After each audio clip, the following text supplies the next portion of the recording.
Jobs on the beat. TK Record. Umeumbika kwa bedi unadeka, nipe love moto kagodoro na kitanda. Alikuwa na mashabiki wake. Sasa mwisho wa siku wale mashabiki wake pia watakuwa maadui kwa sababu watakeleka na vile vitu. Sasa tunaona hivi vimepitiliza. Kwa sasa maadui, mashabiki wao maadui, ubaki na mtu.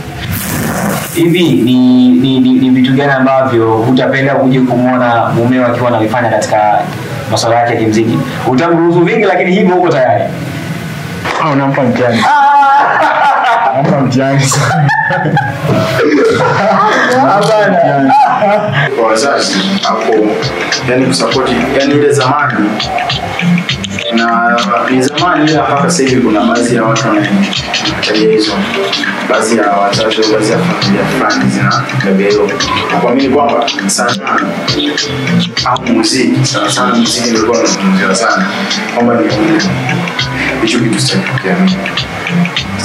Kiamini kwa sababu uuni ni mtu mwenyewe ndiye sana.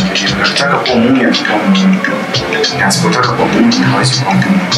Muziki ni kazi kama kazi zingine, na nadhani wanaona au tunaona muziki wengine wanaishi kwa kupitia. Yaani muziki ndio unaweka mjini wanaishi. Sasa nilikuwa ni muuni wasingeweza kumudu familia zao kwa muziki. Kwa hiyo naweza kusema wazazi, naomba wazazi waelezee wakiwa na kipaji. Kipaji, ujue sisi Tanzania kwetu tunaamini kwamba elimu ya sekondari ndio maisha. Ila unajikuta kuja kufikiria kwamba unaenda shule, tuseme shule, kuna mtu asikia unakutana na vijana na walimu, unakuta yani kwa wenzetu wasiwezi kuzungumza sije kufika lakini mtu unamwangalia kipaji chake ni kipi. Yule alikuwa anapigana na walimu, enda alikuwa kipaji chake bondia ndio kwa chuo akaenda kupigana kuna watu. Kwa hiyo tusiamini kwamba elimu ni muhimu sana. Nirudi nyuma wasio kujua labda si tunaipinga elimu, bila elimu huwezi kwenda sehemu yoyote. Kwa hiyo wasio kanisikia labda kijana mwanafunzi wajua ndio kasema tusisome. Hapana, bila kusoma haisemi ngumu. Kwa hiyo elimu ndio inasababisha wewe kusogea. Kama ni muziki ulikuwa unafanya muziki wa kitaifa, ulikuwa unafanya wa kimataifa kupitia elimu.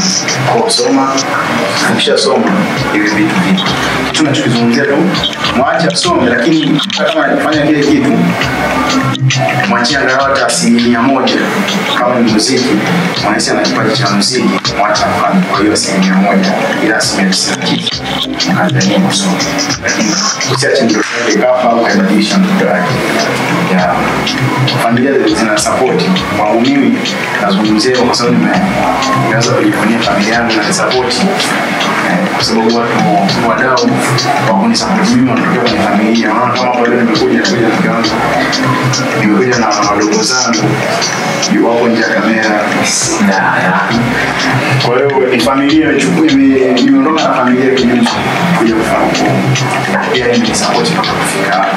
Kwa familia zingine usiamini kwamba muziki. Bwana umetisha sana mwenetu. Yaani kitu ambacho ukiongea mimi naamini kabisa kwamba kwa mzazi mwelevu basi atakuwa anajua nini ambacho Sambozi anamaanisha, kwamba muhuni yupo tu. Filikiwa anasema muziki sio huni bali wahuni, kuna wahuni wachache ambao wanafanya muziki. Kwa hiyo kama mtu ana uhuni wake huko, ndio studio zipo bwana. Kama mtu ni muhuni tu kaingia kwa studio tena kuimba ni muhuni. Lakini tunaona siku hizi kuna watu ambao pia ni kada tofauti na muziki pia wanafanya uhuni. Kwa hiyo means kama mwizi anakuta hata shuleni afundisha au sio? Okay, tuame hivyo. Hivi Sam ni matukio gani katika muziki wako? Sawa, katika utendaji kazi wa muziki wako tangu unaanza na ile production yako ya kwanza kule unaanza kutengeneza ile beat kule kwa gospel kule mpaka sasa hivi, ni matukio gani ambayo utakuja kueleza katika muziki wako? Ya furaha, ya huzuni, ya vichekesho na kadhalika. Kwako ilikuwaje? Kuna tukio moja nilikumbuka mwaka 2013. ndio mambo nilifanya kwa kwanza. Hapana, mwaka huu ndo nilifanya, lakini kabla sijafanya muziki, yani sijafanya recording. Kuna tamasha fulani ilitokea Musoma, Ziwa Victoria, kwa kuna mashindano ya mitumbwi, wanapiga kasia. Ndio tunabadili. Sasa kulikuwa kuna baada, yani kitu pointi kuu ni mashindano ya mitumbwi.